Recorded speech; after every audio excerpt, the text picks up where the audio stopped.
오늘 하나님의 말씀을 통하여서 동전의 양면이라는 제목으로 함께 하나님의 말씀을 생각해 보겠습니다. 요새는 잘 알지 못하지만 예전에 한 90년대 후반 2000년대 초만에도 2000년대 초쯤 됐을 거예요. 아마 여러분들 STX 조선이라고 들어보셨죠? STX 조선. 그 회사가 원래는 이제 다른 조선소 회사가 있었는데 강덕수라고 하는 분이 금융위기 때에 이 회사를 인수를 하면서 이제 STX 조선으로 명칭을 바꾸고 2000년대 초반에 굉장히 아주 뭐라 그럴까요? 급격하게 회사가 이렇게 성장하면서 이분의 삶이 이제 또 이분이 신앙이 굉장히 좋다 그래요. 그래가지고 한창 우리 교회 내에서 이분의 삶을 하나님의 복을 받은 삶으로 신앙생활을 잘했을 때 하나님께서 복을 주신다는 그런 하나님의 예화로 자주 이렇게 사용됐던 분입니다. 그런데 결국 이분도 위기를 맞이하였고요.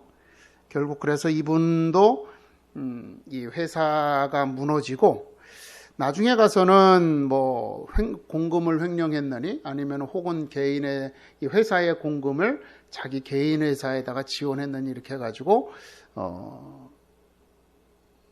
고소를 당하고 재판장에서 이제 선고를 받는 이런 일들이 벌어졌습니다. 제가 왜 이 말씀을 드리느냐면요, 우리가 하나님의 복이 뭐라고 할까라고 할 때 많은 분들이 돈을 많이 버는 것, 그죠? 건강해지는 것, 또 높은 지위를 얻는 것, 권력을 갖는 것 이렇게 생각을 합니다.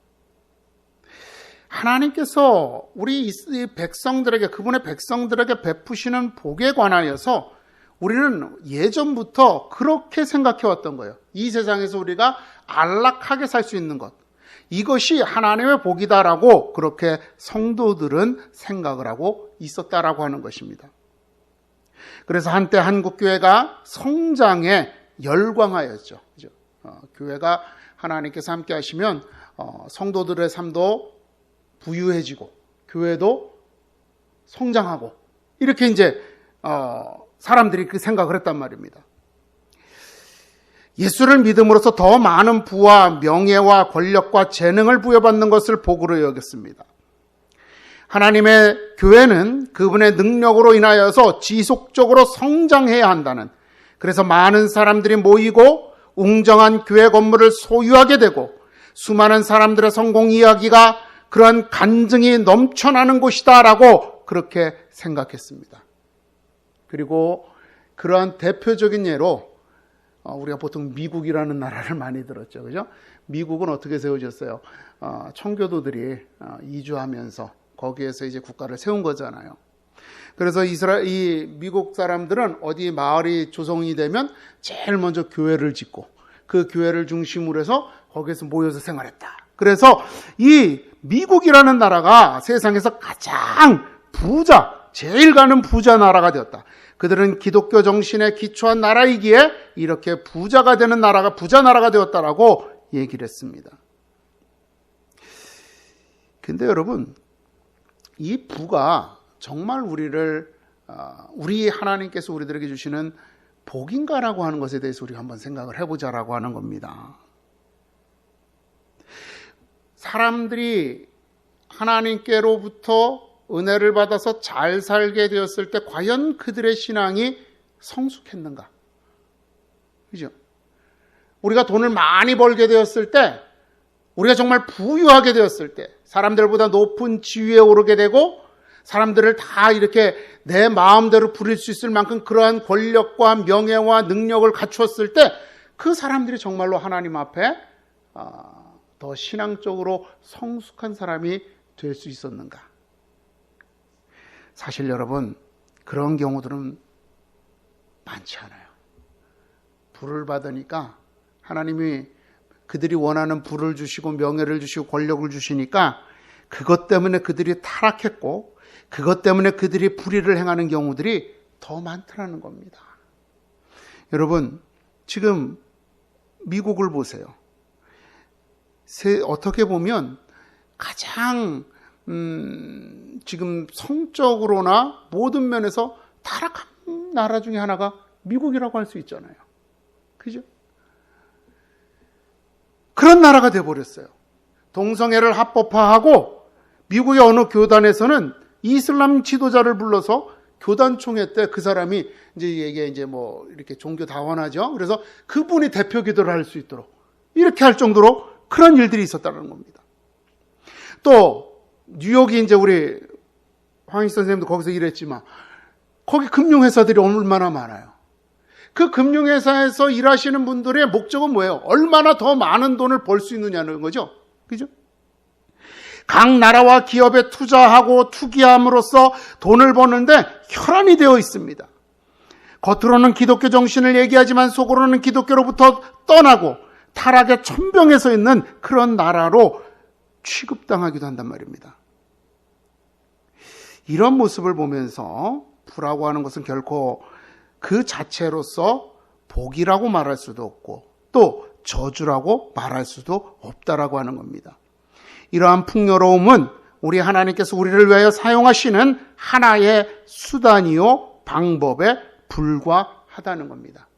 어떤 사람에게는 복을 주시기 위해서 이런 어떤 이 세상에 평안한 삶을 주시기도 해요.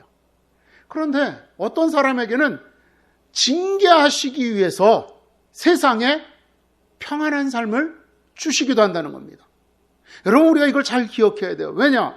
우리가 여태까지 예수 믿으면 잘 된다라고 하는 생각만 가지고 그것이 복이라고 생각하시는 분들은 항상 의문을 갖습니다. 왜 안 믿는 사람들이 더 잘 사는가?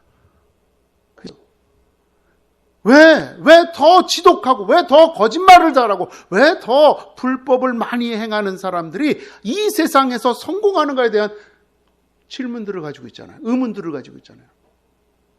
근데 그게 하나님이 복을 주셨기 때문이 아니라 하나님이 징계하시기 위해서 그들에게 벌을 주시는 거라는 거죠. 그 복이, 그 부가, 그 풍요가 그들에게는 징벌의 수단이 되기도 한다는 겁니다. 이 사실을 신명기서 28장에서 말씀하고 있는 겁니다. 본문의 내용을 보면 이렇게 말씀하세요. 하나님께서는 자신의 명령을 지켜 행하면 복을 내려서 모든 사람이 우러러보는 삶, 성공과 성장하는 삶을 주시겠다라고 말씀합니다. 그러나 반대로 하나님의 말씀에 순종하지 아니하고 그 모든 명령과 규례를 지켜 행하지 아니하면 저주하심으로 실패와 비참한 삶을 주시겠다라고 하는 겁니다. 이때 사용하시는 것이 뭐냐? 부요, 명예요, 건강이요, 성공이고 성장이라는 겁니다. 그들이 순종하면 그것을 주시는 것이요. 그들이 불순종하면 그것으로 인하여 그들이 괴로워하도록 하시겠다라고 하는 겁니다. 자, 복이니까 우리가 이렇게 원하는 대로 잘 살게 되는 거, 이게 하나님의 복이다라고 생각하는 개념은 모두가 다 쉽게 가질 수 있는 생각들입니다. 근데 어떻게 복을 받는 게 우리에게 징계가 되고 그것이 하나님의 심판일까라고 하는 데는 조금 깊이 생각해 볼 부분이 있죠. 자, 여러분 보세요. 그들에게서 신명기서 28장 34절을 보게 되면은요, 이렇게 되어 있어요. 내 눈에 보이는 일로 말미암아 내가 미치리라 그랬습니다. 내 눈에 보이는 일로 내가 미치리라. 미치리다라고 하는 말은요, 미치다라고 하는 이 말은요, 히브리어로 보게 되면은요, 이게 이제 이런 뜻이에요. 뭐 정신 이상이 생겨서 말이나 행동이 다른 사람과 다르다. 혹은 이렇게 다른 사람을 상대방을 낮춰보기 위해서 이런 어떤 상식적인 상식에서 벗어나는 행동을 한다. 아니면은 정신이 나갈 정도로 매우 괴로워한다라고 하는 겁니다.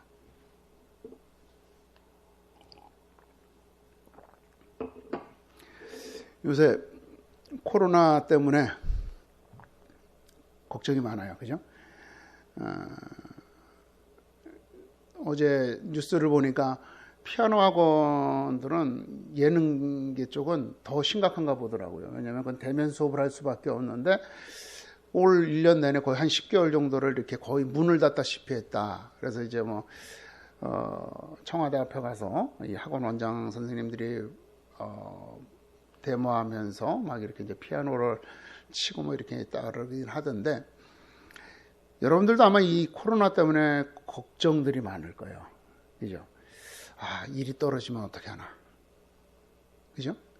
이거 일이 수입이 줄어들면 내가 지금 이거 나갈 돈들이 있고, 내가 갚아야 할 돈들이 있고, 내가 써야 할 돈들이 있고, 내 애들을 보는데 돈이 필요한데 어떡하나, 이런 걱정이 생기잖아요. 그죠? 이러한 것들에 대한 염려와 근심이 깊어지면 그때 사람들 대부분이 옳고 그름보다는 어떻게 해요? 내 수입을, 내 삶을 안전하게 보장해 줄 수 있는 일을 찾아서 혈안이 돼서 움직이죠. 그때 옳고 그름도 없어요. 그게 뭐예요? 미치는 거라는 겁니다. 미치는 거라는 거예요. 사실 저는 그런 생각을 해요. 저는 70년대, 80년대를 살았잖아요. 저희들은 가난을 경험해 봤어요. 배고픔이 뭔지 알고, 부족함이 뭔지 알고 그랬었죠. 그런데 우리 아이들은 이 가난함이나 부족함을 몰라요. 그래서 이 아이들이 장차 만일에 가난과 배고픔, 질병을 겪게 된다면 얘네들이 과연 이겨낼 수 있을까 하는 걱정이 있지요. 근데 만일에 이런 걱정을 가지는 것도 우리가 계속해서 70년대, 80년대처럼 계속해서 가난한 삶을 살았다면 저희 아이들에 대해서 이런 걱정 안 할 거예요. 왜? 얘네들도 나하고 똑같이 가난하게 살았으니까. 근데 얘네들은 잘 사는 맛을 봤잖아요. 그러니까 이제부터 걱정되는 거죠. 무슨 말씀을 드리고자 하느냐? 내가 풍요로운 것을 바라보게 되는 순간, 깨닫게 되는 순간, 그때부터 인생은 괴로워진다는 겁니다. 괴로워진다는 거예요. 왜? 내가 그 인생을, 그 풍요로움을 누리지 못할까? 혹은 내가 이 풍요로움을 누리는 것을 잃어버릴까? 이러한 두려움과 근심과 걱정, 욕망이 우리들의 마음속에 오는 그 순간 우리는 정상적인 삶을 살지 못한다는 거예요. 누구에게서? 하나님에게서 정상적인 삶을 살지 못한다는 겁니다. 무언가 갈증을 가지고 내 욕망을 채우기 위한 그 욕심, 그 갈급함에 이끌려서 옳고 그름을 분별하지 못하고 살아가게 된다라고 하는 겁니다. 그러므로 하나님의 징계는 그들의 눈에 보이는 무언가로 인해서 그들이 옳고 그름을 분별하지 못하게 하는, 그래서 본능적인 움직임으로 본능적으로 움직이게 되는 그러한 정신 상태에 빠지게 되는 것이 하나님께서 이 부라고 하는 것을 징계로 사용하신다라고 하는 겁니다. 여러분, 돈 많은 사람들이 지금 여러분 그거 보면 이렇게 표현하면 좋을 것 같아요. 삼성의 이재용 회장하고 CJ인가요? 거기에 그 이재현 회장하고 사촌 형제잖아요. 그죠? 그래서 이병철 회장을 할아버지로 두고 있는 거예요.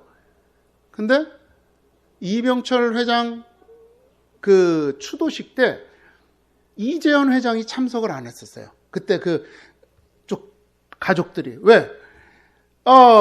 이병철 회장이 재산을 누굽니까? 이건희 회장에게 물려줬다라고 하는 이것 때문에 형제관계가 갈라져 버린 거죠. 그리고 싸움을 하다 보니까 아예 얼굴도 안 보는 상태가 돼버린 거예요. 그들은 돈은 많이 가지고 부모가 많은 재산을 물려줬을지는 모르지만 형제의 우애라고 하는 이 기쁨은 물려주지 못했다라고 하는 겁니다. 우리가 무언가에 대해서 갈급하게 느끼기 시작하는 순간 우리는 옳고 그름을 못 찾아 구분하지 못하게 된다는 거죠. 그래서 이것을 67절에서는 이렇게 말씀합니다. 내 마음의 두려움과 눈에 보이는 것으로 말미암아 아침에는 이르기를 아하 저녁이 되었으면 좋겠다 할 것이요 저녁에는 이르기를 아하 아침이 되었으면 좋겠다 하리라 라고 말씀합니다. 그러니까 너무 좋아도 기대되는 일들이 있으면 빨리 시간이 갔으면 좋겠잖아요. 그죠? 근데 내가 지금 너무 힘들어도 시간이 빨리 갔으면 좋겠어요. 그죠? 이런 거죠. 우리가 가진 것들, 우리가 가지지 못한 것들이 우리를 이렇게 두려워하게 만든다는 겁니다. 그걸 뺏길까봐 두렵고 빼앗지 못할까봐 두렵게 만듭니다. 빼앗길 위험의 순간에서 빨리 벗어나기 위해서 시간이 빨리 흘렀으면 좋겠다고 생각하고 빼앗을 기회를 찾기 위해서 시간이 빨리 흘렀으면 좋겠다라고 생각을 한다는 겁니다. 우리 눈에 보이는 모든 것들, 화려하고 아름답고 행복하게 보이는 모든 것들 때문에 우리가 두려움을 느끼고 시간이 빨리 지나가기를 바란다는 겁니다. 그걸 자기가 직접 소유하였든지 소유하지 못했든지 상관이 없습니다. 그저 그들이 볼 수 있는 그곳에 그 자리에 그것이 있으면 되는 겁니다. 그렇게 되면은요, 사람들은 봤기 때문에 불안해지고, 봤기 때문에 행복하지 못하고, 봤기 때문에 더 가지고 싶어 하는 욕심이 생겨요. 이런 비유가 조금 그렇긴 하지만 제가 예전에 처음으로 캄보디아를 갔던 데가 97년, 96년 이렇게 될 거예요. 그때 아이들의 눈빛을 보면 굉장히 순수했어요. 왜냐하면 그때 캄보디아가 개혁 개방된 지 얼마 몇 년 안 지났을 때였거든요. 그러니까 이 사람들이 굉장히 순수했어요. 그래서 처음에 갔을 때는 우리가 아이들이 이제 좀 나이키니 아디다스 이런 비싼 옷이나 신발을 신고 가서 막 벗어놓고 이렇게 해도 괜찮았어요. 그냥 우리처럼 이렇게 실내에다 벗어놓는 게 아니라 문 바깥에 외부에다 벗어놔도 괜찮았어요. 근데 한 몇 년이 지나서 가보니까 갔다가 아이들이 신발을 잃어버리고 옷을 잃어버리는 거예요. 왜? 이미 이 아이들이 물질의 맛을 본 거예요, 그때. 저게 비싼 거구나. 저게 내가 살 수 없는 거구나. 그러면서 그것에 대해서 욕심을 가진다는 겁니다. 그러니까 그걸 내가 가지고 있고 가지지 않고 그건 상관없어요. 그게 내 눈에 보이기만 하면 사람은 그것 때문에 미치기 시작한다는 거예요. 두려워하기 시작하고. 그러면 그것으로 인해서 그저 스스로 두려움을 만들고 불안을 만들고 그래서 스스로 지옥을 만들어서 그 자신 안에서 살아가게 되는 겁니다. 그 모습이 바로 지금 우리 현대인의 모습입니다. 끊임없는 발전과 발명으로 사람들은 예전들보다 훨씬 더 나은 삶을 살고 있죠. 그런데 행복하다고 말하는 사람은 없어요. 몇 년 전만 해도 우리나라를 가리켜서 뭐라 그랬어요? 헬조선이라 그랬어요. 그죠? 청년들이 직장을 구할 수가 없다고, 집값이 왜 이렇게 올라가느냐고 헬조선이라 그랬어요. 근데 지금 와서 보면 그때가 더 행복한 시절이었어요. 그죠? 얼마 전 기사를 보니까 한 달 사이에 집값이 2억이 올랐대요. 이게 서울만이 아니라 전국적으로 그렇다는 거예요. 그때보다 몇 년 전보다 집을 사기가 더 어려워졌고 몇 년 전보다 청년들이 직장을 구하기 어려워졌어요. 근데도 그때는 헬조선이라 그랬고 지금은 헬조선이라는 말이 아예 사라져버렸죠.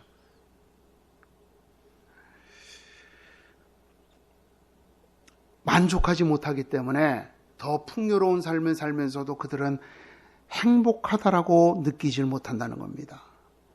더 많은 것을 가지고 싶은 욕망이 그들을 행복하게 하지 않기 때문에 그렇습니다.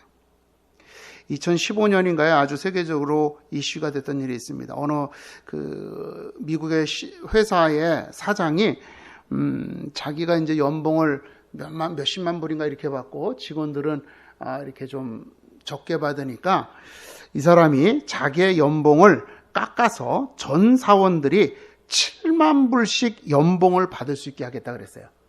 아마 여러분 잘 기억해 보시면 기억이 날 거예요.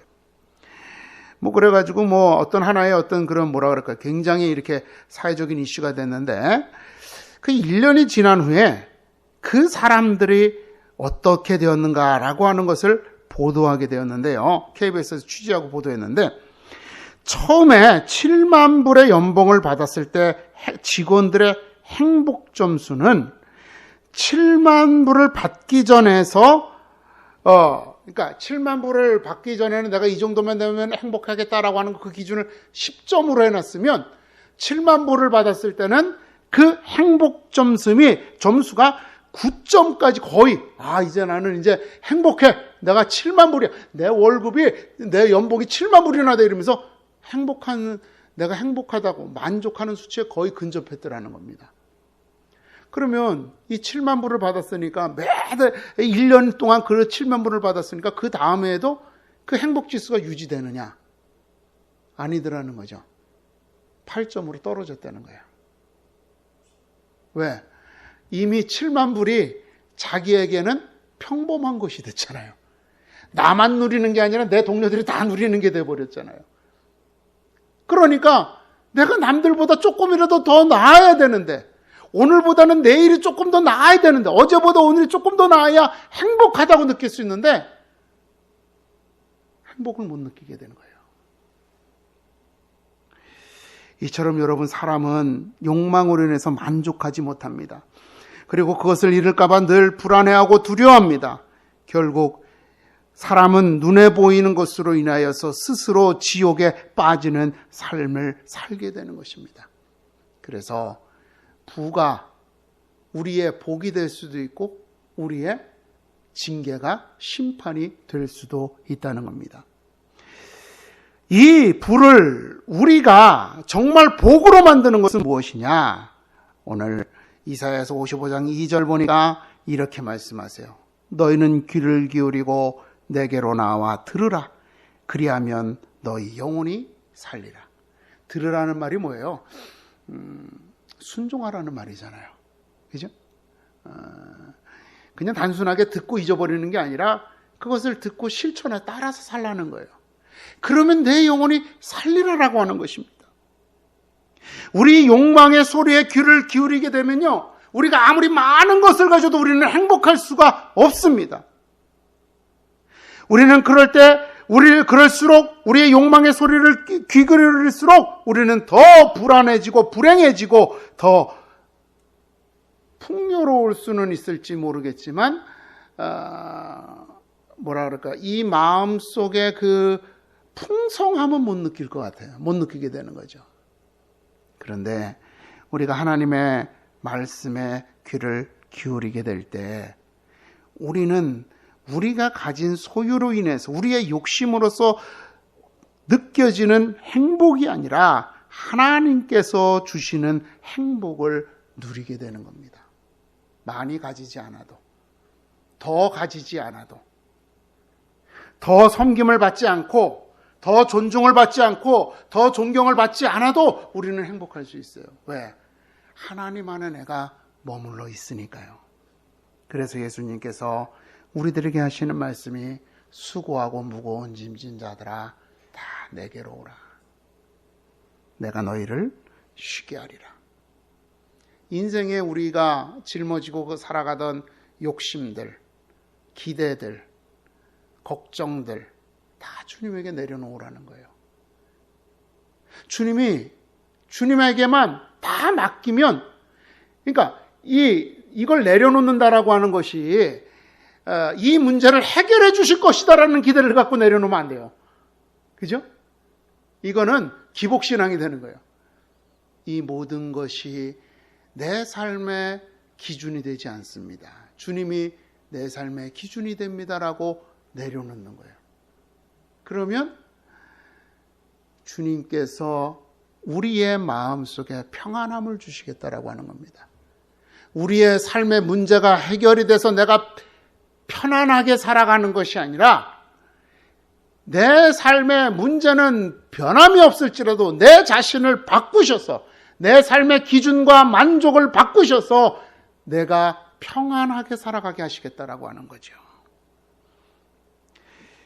우리의 욕망으로 지친 삶을 사는 예전의 우리의 모습, 그것으로부터 벗어나서 하나님의 말씀에 순종하는 삶으로 우리를 평안하게 하시겠다라고 말씀하시는 겁니다.